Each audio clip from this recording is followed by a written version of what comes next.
¿Qué tal amigos? ¿Cómo están? Pues ya estamos aquí en el tercer capítulo de su podcast preferido, Revolución en Videoclips. Nos han estado preguntando a algunas personas del público cómo surgió la idea y demás. Para empezar, se me olvidó en el capítulo anterior presumirles de nuestro logo, para que le echen un ojo, vean cómo quedó. Estamos estrenando, bueno, ya es el segundo capítulo con el logo de Revolución en Videoclips. Nos ayudó aquí el buen Jesús de producción para hacerlo. Ahí me gustó mucho, no sé cómo le parezca a nuestro invitado Sí, por de supuesto. honor.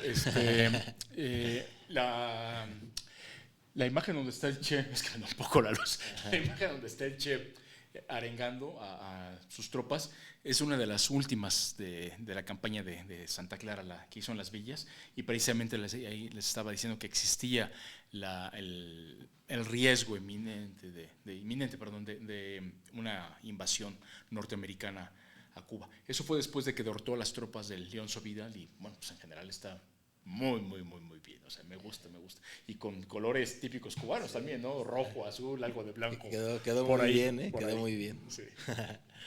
Este, aprovechando de este tema, ¿hay algo que no sepas de Cuba? Porque aparece, te pongo una imagen, te pongo otra, hablo de una canción de Cuba y siempre tienes algo que decir del tema. ¿Cómo fue que te involucraste en este tema de la Revolución Cubana y que dominas al dedillo cualquier cosa que tenga que ver con Cuba? Bueno, esto ya tiene su tiempo, ¿no? Tenemos ya más de 40 años, yo creo que dedicamos a esos aspectos de la Revolución Cubana y de la Cuba revolucionaria. En lo que me he especializado sobre todo es en historia de Cuba de 1953 a la fecha, sobre todo en temas de Che Guevara y de Cuba en Angola, pero cualquier tema que sea de Cuba creo que sí lo conocemos con suficiente amplitud.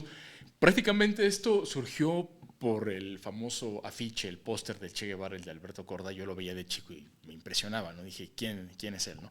Me lo decían mis familiares, es el Che Guevara, pero a mí se me olvidaba siempre, me decían, y murió en Bolivia, etcétera. Me lo explicaban brevemente, ¿no? Pero yo dije, bueno, en Cuba, Bolivia, o sea, me hacía No te no cuadraba me nada. cuadraba. Yo decía, era argentino. Y dije, bueno, como argentino luchó en Cuba, murió en Bolivia. Desde ahí comenzaba esa cuestión, pero Es un cuento, ¿no? me llamó mucho la imagen. Yo había ido a Cuba muy chico, pero todavía no tenía este, toda esta cuestión de ese interés por lo cubano, ¿no? O sea, me comenzó 4 años después, ¿Cómo ¿no? surgió Pues ese prácticamente interés fue por esto, por el la Che? cuestión icónica por el Che, y después di con un libro que tenía un tío que es la obra revolucionaria del Che, editado por ERA, por las ediciones ERA, creo que ya no existen, no sé, con prólogo de Fernández Retamar, que también lo vamos a mencionar cuando hablemos de la cultura en Cuba.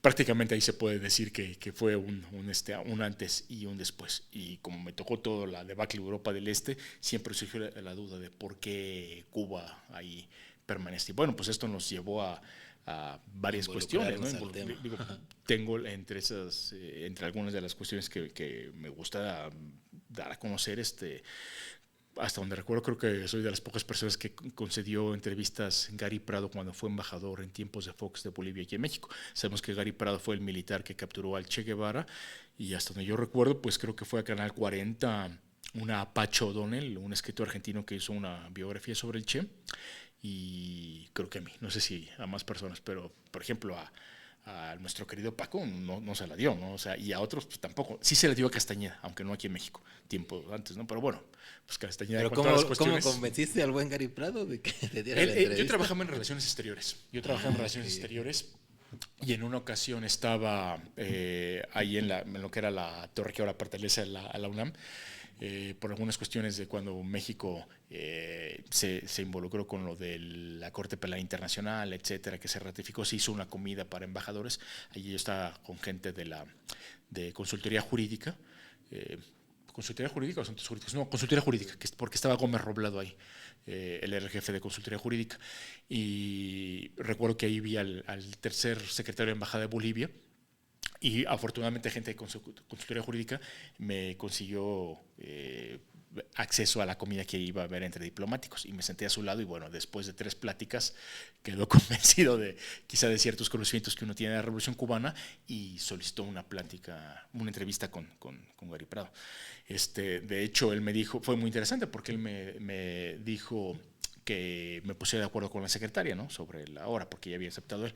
Entonces yo le hablé a la secretaria y me dice, ¿sobre quién es la entrevista o sobre qué es la entrevista? Y dije, bueno, como decimos, si digo con mucha familiaridad Che Guevara, va a causar escozor. Corrías el riesgo sí, va a de causar que escozor, por eso ¿no? lo Si yo negaran. comandante Guevara, mucho formalismo peor, ¿no? Le dije, sobre el señor Ernesto Guevara. Y me acotó la secretaria, me dice, el embajador ha dicho que ese tema está cerrado. Le dije, sí, pero el tercer secretario de México ya había hablado con el embajador y que el embajador había aceptado y que nada más me comunicara con usted para cuestionar la hora. Dice, déjeme su número y hable en 10 minutos. O sea, que le dejara, pero que yo hablar. Le marqué a los 10 minutos y me dice, el embajador lo espera a la 1. Corriendo fuimos a la embajada, que en ese tiempo estaba prácticamente en la esquina, en la confluencia entre Insurgentes y Álvaro Obregón, por donde pasa ahora el Metrobús. Ahí estaba, en el penthouse, donde en la planta baja había algunas cuestiones de baños o de azulejos. Hasta arriba estaba la oficina de Gary Prado. Y bueno, pues es una de las cuestiones que tenemos ahí. Pero bueno, pues a darle a los temas, ¿no? Interesante, Sí, igual. sí. Algún día Alguna de podrías las joyas de la contarnos de la entrevista, ¿no? No, por Porque supuesto. Yo creo que le podemos dedicar perfectamente un programa a la entrevista en sí, más allá de Che Guevara y más allá de Gary Prado, la entrevista porque tiene cuestiones muy, muy interesantes también. Pues, ¿por qué no lo aprovechamos de una vez ya que nos sacaste el tema de... Pues si quieres lo utilizamos. Mira, ahí es algo curioso porque, bueno, llegué con una pequeña grabadora que me proporcionó un compañero de los cassettes que se utilizaban pequeños, ¿no? Fue en 2003, si no recuerdo mal, en marzo precisamente 2003 la entrevista. Y pues era todo una especie de expectativa, ¿no? O sea, estás con el hombre que capturó a Che Guevara, ¿no? Al final de cuentas, ¿no? Un choque de emociones, de sentimientos encontrados muy fuertes, ¿no? Y esto, pues, en gran parte, yo creo que explica, aunque no justifica, que a la hora de llegar, ya había comenzado la entrevista y todavía yo no le daba play a la grabadora. Se perdió la mitad. No la mitad, pero unos 2 minutos, yo creo que se perdió y después le doy play y se escucha incluso una sirena de una ambulancia. Y fue las primeras cuestiones. Tratamos varios aspectos, algunas cuestiones que sí ya son quizá muy técnicas y otras cuestiones que son, digamos, de comunes entre la gente, ¿no? Algunos aspectos muy técnicos, por ejemplo, le dije que qué radio en el que estaban transmitiendo cuando se enfrentaban al combate, me dice una RC9, ¿no? Entonces, bueno, es de origen norteamericano esa radio, ¿no? Y algunas cuestiones, digamos, más técnicas, militares, ¿no? Le dije, quizá viendo desde un punto de vista contrafáctico, no se lo dije así, ¿no? Pero le dije, hubiera tenido otro efecto si la guerrilla hubiera utilizado minas. Dice, quizá más complicado el asunto, ¿no? Pero no creo que hubiera hecho mucha diferencia. Dice, simple y sencillamente, sí recuerdo que me dijo, estar perdidos en la selva podría ser una opción, ¿no? Dice, prácticamente, pues, estaban en un territorio que es el equivalente a Suiza, dice, ahí se podría haber quedado toda la vida y sí, que los encontramos, dice. Pero, dice, había ciertos problemas ya también porque estaban muy ubicados y la zona no era la mejor para hacer guerrilla. Y en eso tenía razón, porque es una zona que tiene pocos campesinos y aparte la vegetación es muy seca, ¿no? No hay donde esconderse, o sea, y hacia donde se habían empujado, la zona donde estaban sí es muy agreste en este sentido, ¿no? No es ubérrima para nada, en comparación contra las zonas que están cerca de Perú, ¿no? Y bueno, fueron algunas cuestiones que tratamos y otras más, ¿no? Que no sé si quieras preguntar. Algo interesante que le haya sacado que nos puedas platicar. Fíjate, las cuestiones psicológicas sobre el Che, ¿no? Creo que eso es algo muy importante, ¿no? Porque me acordaba mucho tanto de lo que dice José de Molina, creo que en una de sus canciones, ¿no? Sobre Che Guevara, de no hubo miedo, etcétera. De eso por una parte y otras cuestiones que el Che también trató el tema de miedo, quizá es algo poco conocido, cuando habla en uno de los combates en la obra revolucionaria, en Pasajes de la Guerra Revolucionaria, esta narración, cuando dice que todo esto en Cuba, que en un combate trató de salir lo más rápido que pudo corriendo, dice, se le encasquilló el fusil y bueno, dice, pero el asma ya no me permitía seguir, ¿no? Seguir sobre mis pasos, ¿no? Dice, y comencé a oír pisadas que se acercaban. Dice, yo pensé que era un militar, ¿no? O sea, que ya se acercaba y dice, Y dice, pues a ver qué pasa, ¿no? Dice, no, pero era un recluta recién incorporado a nuestras fuerzas, que me dice, no se preocupe, comandante, dice, yo muero con usted. Me quedé callado, dice, pero yo no tenía ganas de morir, dice, y sí de recordarle algo de su madre. Dice, ese día me sentí cobarde, lo dice. Es unas pocas cosas que poco se conocen, ¿no? Pero muchos tratan de difamar al Che en otras cuestiones. Le pregunté a Gary Prado, ¿tuvo miedo? Como está diciendo, no, dice, miedo no tenía. Sí estaba deprimido, dice, pero miedo no tenía, ¿no? Entonces, aunque el Che reconoce aspectos sobre él, que tampoco le cargan el café como suele pasar en muchas entrevistas, ¿no? En muchas cuestiones que lo difaman. Claro, porque pues yo recuerdo que precisamente cuando se referían al Che Guevara en los combates que había habido en Sierra Maestra y demás, nunca hablaron de que el Che fuera cobarde o algo parecido, ¿no? Siempre hablan de que al contrario, él era muy aventado, digamos, ¿no? Sí.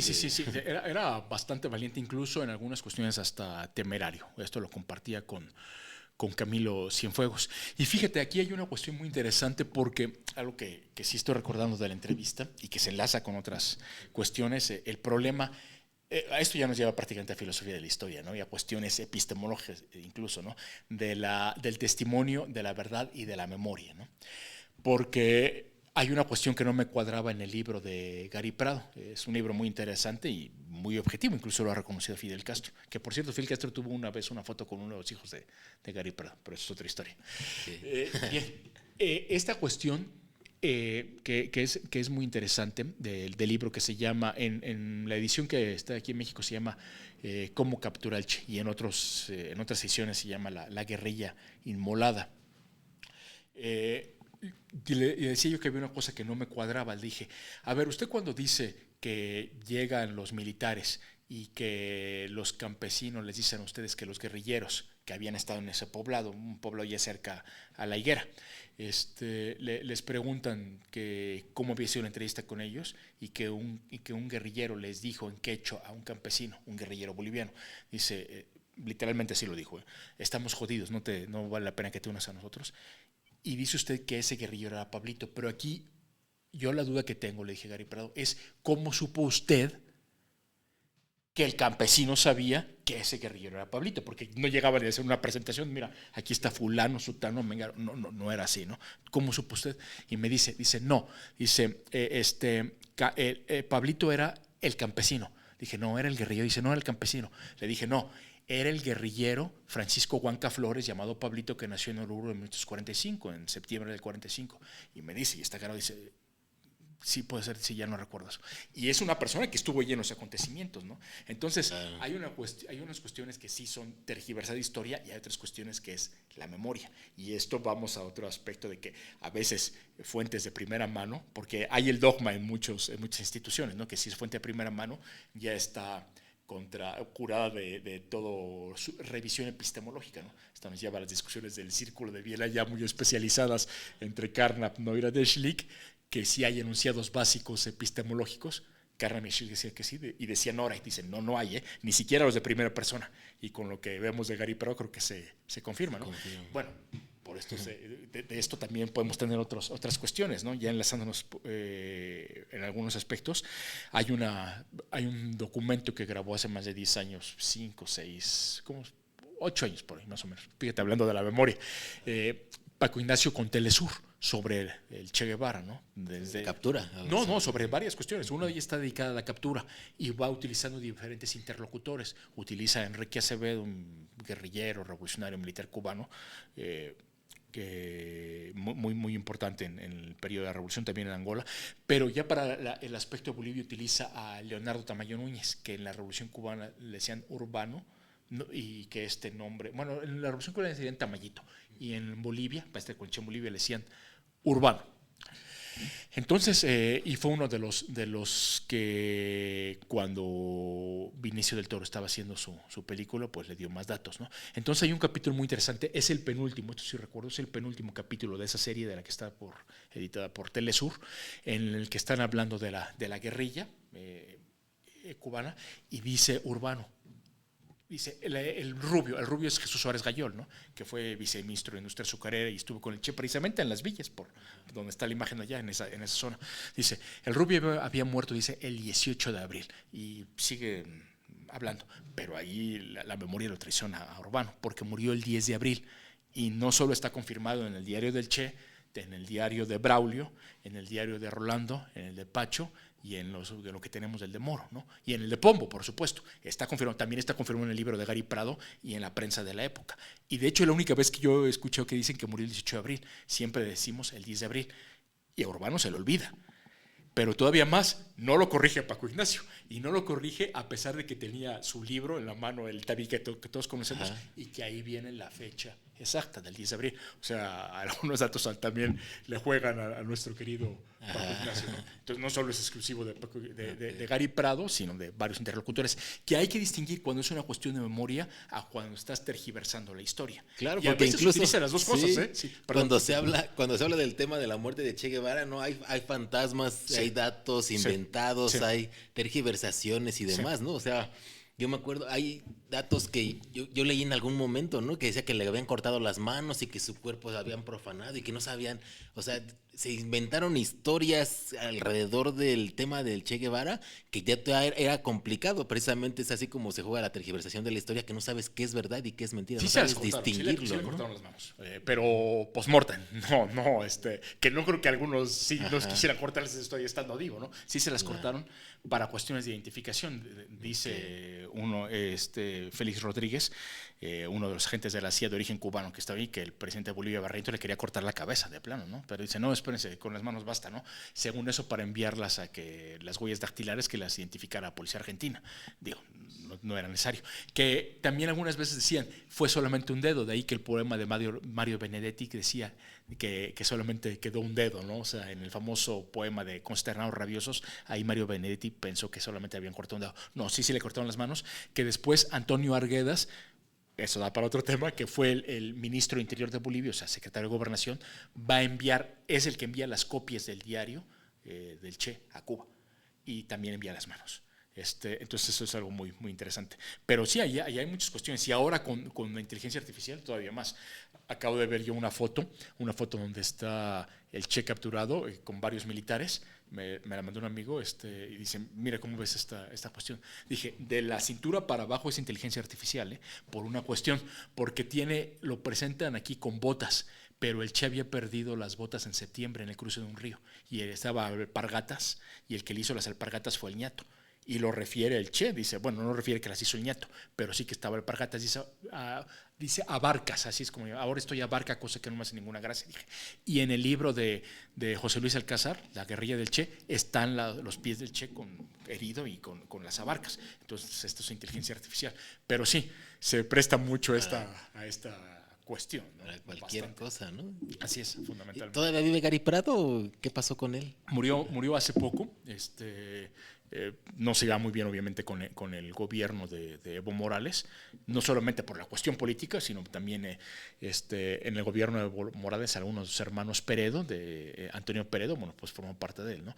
Pero en general también estuvo de diplomático en Inglaterra, pero tiene algunas fotos también con el Papa, con Juan Pablo II, bueno, había próxima ideológica, pero en general es de las personas más objetivas y de hecho el diario de Pacho, del capitán Alberto Fernández Montes de Oca, se lo debemos a él que exista, ¿no? Porque lo encontraron sus hombres allá en la quebrada del Yuro. De hecho son los únicos diarios que hay, el diario del Che, el diario de Pacho, el diario de Pombo, el diario de Rolando y el de Braulio y fragmentos del de Moro, todos cubanos salvo el Che, pero el de Pacho lo debemos prácticamente a él que se haya recuperado ese diario. Sí, es algo muy interesante. Gary Prado Salmón. Sí, yo cuando vi su primer nombre, que fue en el libro de Ríos precisamente, dije, es un nombre, o sea, nunca había oído el nombre de Gary, ¿no? Y parece mujer, ¿no? Prado nunca había oído ese apellido. Y Salmón, bueno, solamente los que se come uno empapelado con mantequilla, ¿no? Así es, pero da para mucho ese tema también de Gary. Pero otros temas que tratamos, para terminar, el famoso embarazo de Tania, ¿está embarazada o no? Porque hay algunos testimonios también muy maledicentes que tratan de decir que está embarazada por diversos guerrilleros del grupo de Joaquín, que sí era de Alejandro, etcétera, un comandante cubano. Él me dice, no estaba embarazada, fuera de esa cuestión. Y otros aspectos también muy interesantes desde el punto de vista militar. Por ejemplo, dos combatientes que pelearon con el Che también, que son de la campaña de las Villas, donde es esa foto, Antonio y Arturo, así les llamaban en Bolivia su seudónimo. Me dice, manejaban el fusil automático con mucha habilidad, dice, los tuvimos que matar con granadas. Y hay otro que también está, es Antonio Arturo y Pacho, que queda muy mal herido y pierde la vida después en el famoso combate de la Quebrada del Lloro. Sí. Sí, es la joya ¿Cómo de la le corona, hiciste para contenerte y no darle un pues buen golpe al Gary Prado? Quizá ahí sí habría la cuestión, no sé, de el choque de sentimientos, ¿no? O sea, pero también dije, bueno. ¿Él sabía de tu afinidad ideológica o nada más te dio? No, sí sabía, y sobre todo le dije y eso está fuera de la grabación porque todavía no he puesto el play, le dije que sobre todo quería concentrarme en aspectos historiográficos. Dije, más que históricos, dije, pues, sobre todo yo tengo mi evaluación sobre Che, dije, difícilmente cambia, ¿no? Pero ciertas cuestiones historiográficas también, que eso no ha cambiado. Qué bueno que dices eso, porque fíjate, ya le había lanzado la copa Alberto Híjar en la Casa Lam, y eso también dificultó bastante el que le podía hacer entrevista, ¿no? Que fue famoso que cuando le avienta la copa le dice, a la salud del Che asesino. Bueno, Gary Prado no lo mató el Che, él lo capturó, obviamente, ¿no? El que lo mata fue un subteniente llamado Mario Terán, que también ahí hay problemas sobre su segundo apellido, ¿no? Si es Ortuño o si es Salazar. Primero decía Ortuño y después no sé dónde surgió el Salazar, pero Mario Terán está fuera de dudas. Él lo mató y lo remata un teniente que se llama Carlos Pérez Panoso. Gary Prado no estaba, de hecho, en Higuera cuando lo asesinan porque estaba tratando de capturar al resto de la guerrilla, en concreto porque se dividieron. 4 guerrilleros, 6 guerrilleros. A los 6 guerrilleros, de la parte del grupo de 6 guerrilleros, Benigno, Pombo Urbano, Inti, Ñato y Darío, a ellos lo estaba persiguiendo. No le toca ver el asesinato. Que él lo ha dicho, bueno, si me hubieran tenido que decir que lo ejecutara, lo hubiera hecho. Que fíjate, el suyo sí fue asesinato, por más de lo que quieran decir, ¿no? Porque pues ahorita estamos en Semana Santa, pues a Cristo lo enjuiciaron, ¿no? A Sócrates lo enjuiciaron. Al Che fue asesinato con sangre fría y la orden fue con simulacro de muerte en combate, ¿no? Una de las cuestiones, ¿no? O sea, y eso, incluso la pena de muerte había sido prohibida en Bolivia un año antes de que el Che llegara a Bolivia. O sea, no había pena de muerte tampoco, ¿no? Entonces dijeron, bueno, no le queremos hacer un juicio como el de Régis Debray, ¿no? Entonces, totalmente extrajudicial. Totalmente, ¿no? Sí, y prácticamente oscuras y simulan que murió en combate, ¿no? Entonces, bueno.